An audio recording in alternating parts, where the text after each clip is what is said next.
नरेश मीणा का एसडीएम पर बड़ा इल्जाम आप सुन रहे थे। उनका ये कहना था कि एक तरफा वीडियो दिखाया जा रहा है जिसमें वो थप्पड़ मार रहे हैं, उसके पहले की घटना दिखाई नहीं गई।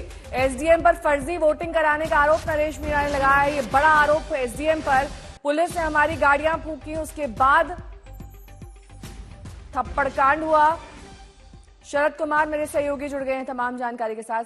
शरद, जो कुछ नरेश मीणा कह रहे हैं कि फर्जी तरीके से वहां वोटिंग कराई जा रही थी, क्या सच्चाई है इस बात में? मैं कलेक्टर को जिम्मेदार मानता हूँ।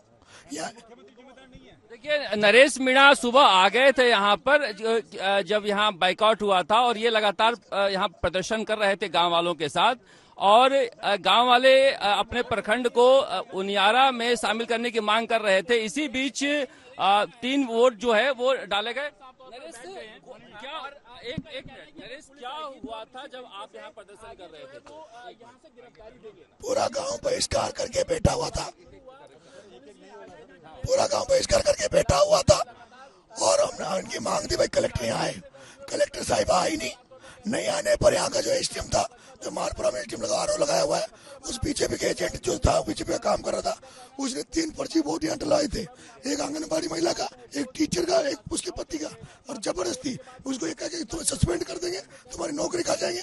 उसके बाद जब मुझे पता लगा और जो पिछले 25 तारीख से मेरे साथ हो रहा था, मेरे पोस्टर पाले जा रहे थे, मेरे लोगों को गिरफ्तार किया जा रहा था, उसको देखते हुए मुझे गुस्सा आया। मैंने उसे एसडीएम के थप्पड़ चढ़ा। उसके बाद में हम शांति हो गई दिया। रात को 8-9 बजे हम यहाँ बैठे थे, खाने की व्यवस्था कर रहे थे। यहाँ खाने की पंक्ति लगा दी थी। मेरी खाने की पिकअप आ गई थी। जब मैं पुलिस वालों ने खाने की पिकअप नहीं आनी थी, मैं जब खाने की पिकअप लेने गया अपने साथ, फोर्स ने सबको रोक दिया था। उनका प्लान था मुझे गिरफ्तार करने का, और जैसे मैं गया पुलिस ने मेरे को झड़प के एसपी ने खुद ने गाड़ी में डाल लिया। मेरे साथियों को पता लगा कि भाई नरेश भाई साहब गिरफ्तार कर लिया। उन्होंने गाड़ी पे हमला किया और हमला करने के बाद वो पुलिस वाले भग गए। पुलिस को मारा भी? मारा, बिल्कुल मारा। वो एसपी भग गया था, वो तो उस थाने में उसमें स्कूल में घुस गया था। फिर बाद में हम यहाँ आए। यहाँ आने के बाद में हमने पूरा मंच सजाया। उसके बाद हमारा प्लान था कि भाई कार्यक्रम चलेगा, सुबह हम पड़ाव डालेंगे, सुबह हम कूच करेंगे कलेक्टर। हमारी एक ही चिट्ठी कलेक्टर यहाँ है, क्योंकि गाँव वालों की चिट्ठी। शरद, क्या आप उस जगह से अलग आकर मेरी सवाल का जवाब दे सकते हैं?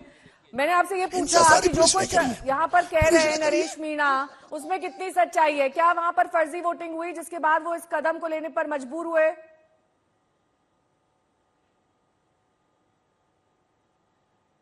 सच्चाई है कि गांव वाले बहिष्कार कर रहे थे और एसडीएम ने 3 लोगों को प्रेशर डालकर वोटिंग कराई थी, जिसके बाद ही आक्रोशित हो गए। आक्रोशित होना कोई समस्या का समाधान नहीं था, लेकिन नरेश को गुस्सा आ जाता है और उसके बाद ये पूरा मामला बिगड़ा था। वो बाहर आकर उन्होंने बयान दिया था कि हमें यहाँ पर जबरदस्ती प्रशासन ने वोटिंग कराई है, जिसके बाद नरेश मीणा नाराज हुए थे। ये बात सच है, मगर उसके बाद जो हिंसा हुई उसे लेकर जो है यहाँ पर माहौल बिगड़ा था। नरेश, ये आंगनबाड़ी महिलाएं जो थी वो प्रेशर में एक आंगनबाड़ी थी, एक टीचर था, एक आंगनबाड़ी वाली का पति था। उसको एक कहा तुझे सस्पेंड कर दूंगा, तेरी नौकरी खा जाऊंगा अगर वोट नहीं दिया तो।